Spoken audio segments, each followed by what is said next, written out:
Après Vice Versa 2, avez-vous aussi eu l'impression que certains aspects de l'adolescence n'avaient pas été évoqués?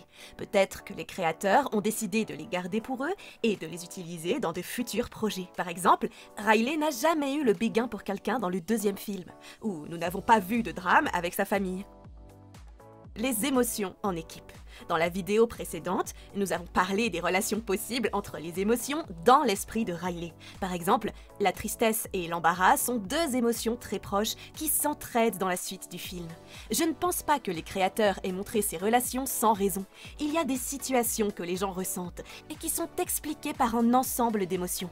Et si nous voyons les émotions converger pour réaliser de telles choses? Pour donner un exemple plus précis, la tristesse, l'ennui et l'embarras pourraient fusionner leurs pouvoir pour créer la dépression. D'un autre côté, la joie, le dégoût et l'anxiété pourraient jouer le rôle de l'amour lorsque Riley a le béguin pour quelqu'un. En effet, lorsque les gens sont amoureux, même leur émotion de dégoût tombe amoureuse.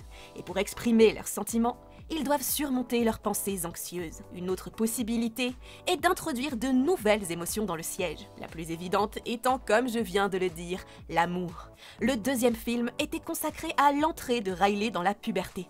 Les créateurs n'ont pas beaucoup parlé de ses émotions, mais à la fin du film, nous voyons que Riley a déjà commencé le lycée et qu'elle a déjà des amis autour d'elle.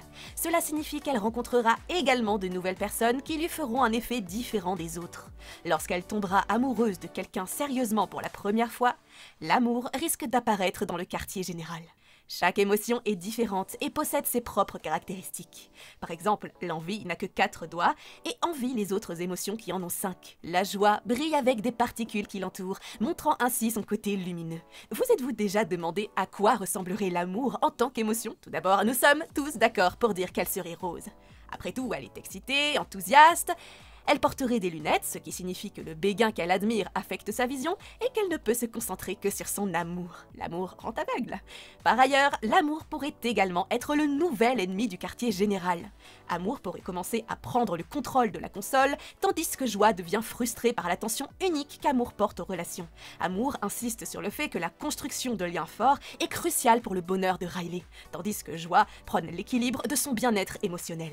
Après avoir pris le contrôle de la console, Amour pourrait commencer à agir encore plus mal que ce que d'autres émotions pourraient imaginer. Sous l'influence de l'amour, Riley pourrait commencer à faire de grands gestes romantiques, comme écrire des lettres d'amour pendant les cours, ou sauter des événements importants pour passer du temps avec la personne qu'elle aime. Tout comme l'anxiété, l'amour pourrait également essayer de remplacer le sentiment de soi.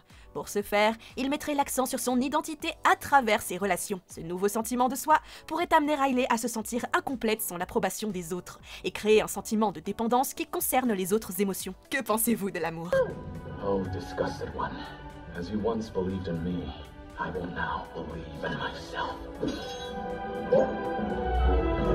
Le nouveau style de Riley. Outre le drame habituel des adolescents, l'un des changements les plus attendus dans l'adolescence de Riley est l'évolution de son sens du style. Dans le deuxième film, nous avons eu un aperçu de cette transformation lorsqu'elle a ajouté une mèche rouge audacieuse à ses cheveux. Ce n'est là que le début du voyage de Riley vers l'expression de soi à travers la mode et le style. En grandissant, Riley pourrait devenir curieuse des différents groupes sociaux et des communautés.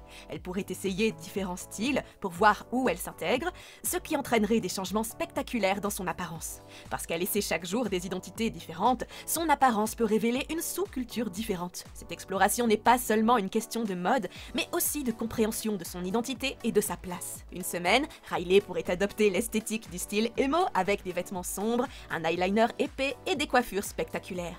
Elle apprécierait l'intensité de l'émotion de ce style qui reflèterait ses propres angoisses. La semaine suivante, elle pourrait très bien adopter un look plus minimaliste, voire laisser carrément ses cheveux libres, ce qui témoigne de son désir de simplicité et de changement. Son style deviendrait alors une vitrine pour la découverte de soi et de son expression, plus de lutte d'adolescent. Hey, Michigan! Oh, rocking the red, huh? Yes! We are in. I hope it's okay. I know I'm not officially a Firehawk yet. Il y a une chose spécifique que j'aimerais voir dans le prochain film. L'histoire pourrait plonger plus profondément dans les défis auxquels Riley doit faire face en naviguant dans le monde souvent irréaliste des réseaux sociaux.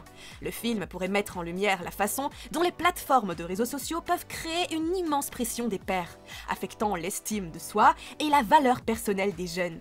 Il s'agit d'un aspect important de la croissance à l'ère numérique, et le parcours de Riley pourrait illustrer les difficultés auxquelles sont confrontés de nombreux jeunes. Aujourd'hui adolescente, Riley passe de plus en plus de temps sur les réseaux sociaux, où tout le monde semble vivre sa meilleure vie, et son fil d'actualité sera probablement rempli de photos de ses pairs qui semblent avoir une peau parfaite, un corps impeccable et des aventures passionnantes. L'exposition constante à ces images, apparemment parfaites, commence à peser lourdement sur Riley, l'amenant à remettre en question son image de soi et sa valeur personnelle.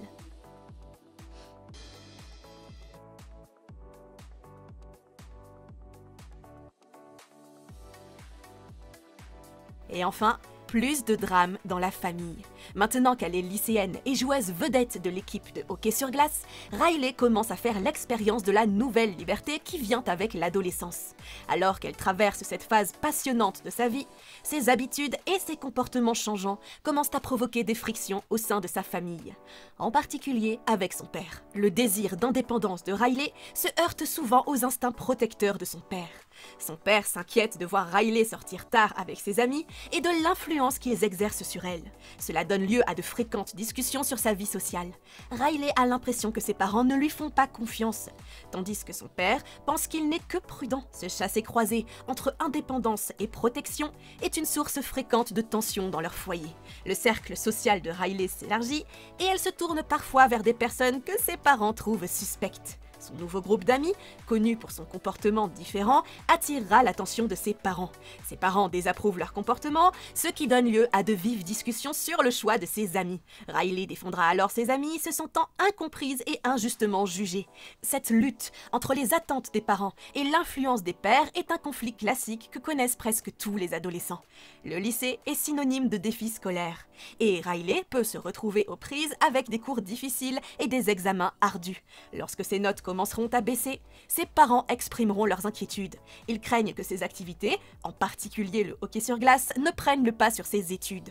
La pression exercée sur elle pour qu'elle réussisse ses études tout en maintenant ses engagements sportifs pourrait devenir écrasante, ce qui entraînerait du stress et de la frustration à la maison.